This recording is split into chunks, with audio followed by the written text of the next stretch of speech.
Tom, a bit of time to reflect on Saturday's draw. Now you're looking at it in hindsight. Do you think it was a point gained or 2 points dropped? Well, it's point gained because we came from behind, but in the same breath, we managed to throw a lead away on 2 occasions. So you got to give them a little bit of credit. You know, they didn't lie down. They were fighting for their lives.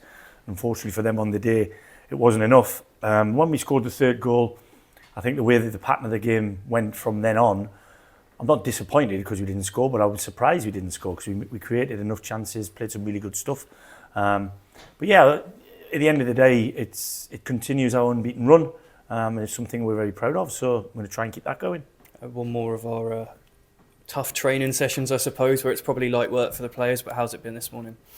Lively. I think, like I've been saying to you for a few weeks now, I think the whole group, staff included, club, supporters are in a good place, and I think it's something we've got to get right. It's in football, it kicks you up the backside a lot more than a pat you on the back, and that's a little kick up the backside for the lads who, if you think you're just going to turn up and win, it won't happen. It doesn't happen. You've got to impart your will from minute one, and try and keep it going all the way through to the end of the game. So everybody that we play between now and the end of the season is going to have something to play for, whether it's just pride.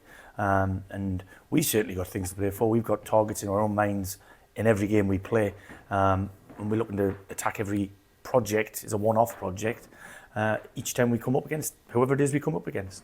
Our opponent's Wialdstone. We've already played them twice this season. 2 very different results, obviously, but there's been a bit of change there, hasn't there? So maybe not either of the same teams we're going to see.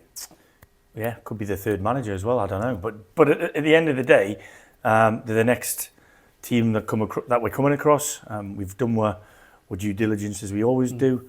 We know where they're strong, and they are strong in areas. And we look to exploit where we feel we can, and I'm sure they'll do the same with us. It's a bit like a broken record when I speak to you, but that's the way it is. You know, the one thing is that both teams are in the midst of a long period of playing Saturday, Tuesday.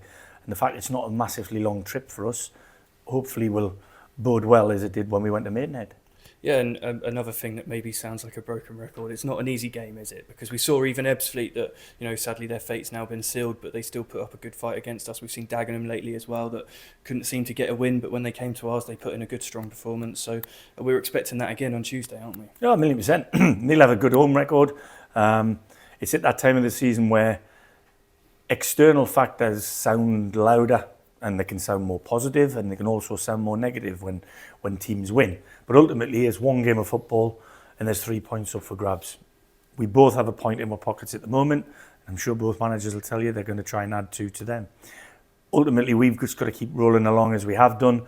Like I said, we haven't quite done it yet, but we're starting to catch up in the games played column, and once we're on a level par with everybody else, then you can say it's a true reflection for us. But at this moment in time, we look at the 9 games we've got in the league as 9 individual games. You can see from the teams I've picked in the last 3 or 4 games, it's not settled at the minute because of what's going on in the medical room. And unfortunately, Luke Jenkins won't feature again this season, having now had the results from his latest scan. And we just had 3 lads come out of surgery in the last week. So, you know, I've got to give credit to the depth of the squad. Some of them are very young lads and probably going into an area of their careers that they've never been before. You know, the amount of games that they're getting, or the game time that they're getting. But it's a credit to the staff behind me and the people that prepare them for the games that they're managing to get through. And we just got to keep going. How much of a difference does that make when you have to chop and change through things that you can't control? Because, you know, we've spoken in the past about how the squad depth has helped us this season, which, you know, it's good in the group we have this year. But, you know, when you are forced to change things, how much of a difference does that make? Well, you've got to trust yourself in that the methods that you're putting out there as a message from the day we walked in pre-season. Most of the players have been here. The ones that get added, I feel, have been tactically aware enough to join us, otherwise they wouldn't have come in the building. And hopefully we can create the amount of minutes that they require before playing. People like Tariq and Levi have been thrown in, probably at times when they're not ready, but they've been able to step up and play their part already. Youngsters have stepped up this year in terms of Ashley Akpan, Zion. You look at the loans we brought in, they've been young lads. So we haven't had depth in the way some clubs have, they have a 29-year-old in the team, a 26-year-old on the bench, or the other way around. But this weekend we were managing to bring on Kai, James Henry and Theo. So them guys being fit and ready to go is a real positive for us. With a bit of luck, we might have one or two back in the next week or so, but we might lose one or two. So it's like a, flip of a coin. At the end of the day, injury is part and parcel of the game. We just got to roll with the punches, basically.